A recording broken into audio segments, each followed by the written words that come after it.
It's fine, man. We can play this game if you want to play this game. So I did a video about how things aren't cheaper. Donald Trump says that we're in the greatest economy ever. J.D. Vance says we still got some work to do. We have conflicting messages. And then this guy left a comment that I thought was better suited for Mr. Global. I have done content about the subject myself in the past, but Mr. Global breaks it down in a way that few can. So this guy says, why was the Keystone's pipeline, I don't know why he typed it that way, why was the Keystone's pipeline closed by the Biden administration? Everything is relevant to oil prices and production.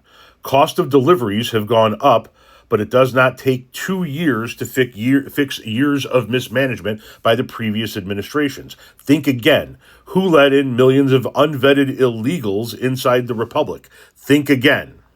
So you can see here, I said, hey, Mr. Global, want to take this one? To which he replied, whatever you say, champ.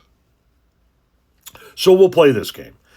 First and foremost, Biden put the final nail in the coffin for Keystone. The 6-3 conservative Supreme Court actually shut down the Keystone XL pipeline extension the summer before Biden was elected.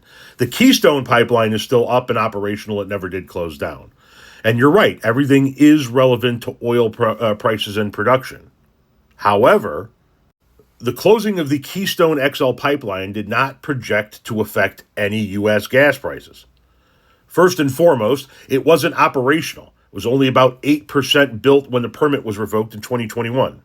And it never carried any oil. So it had no effect on the oil supply of the world.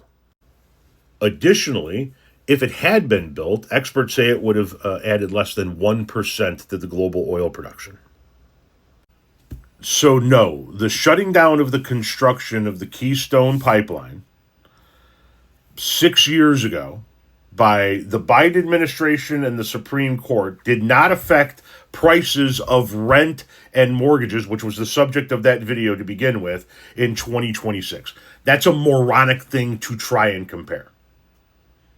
It's just dumb as shit. And the reason why I tagged Mr. Global is because, once again, he breaks it down better than anybody else. As far as letting in all of those undocumented immigrants, you talk about those undocumented immigrants that pay billions of dollars in both in federal taxes as well as state, local, and county taxes.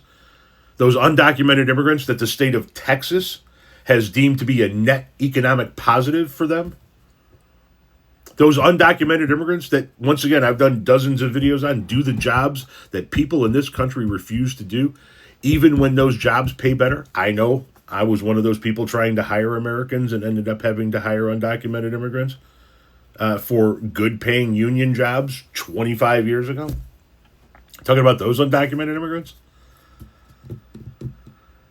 Allow me to retort with a similar saying. Whatever you say, champ.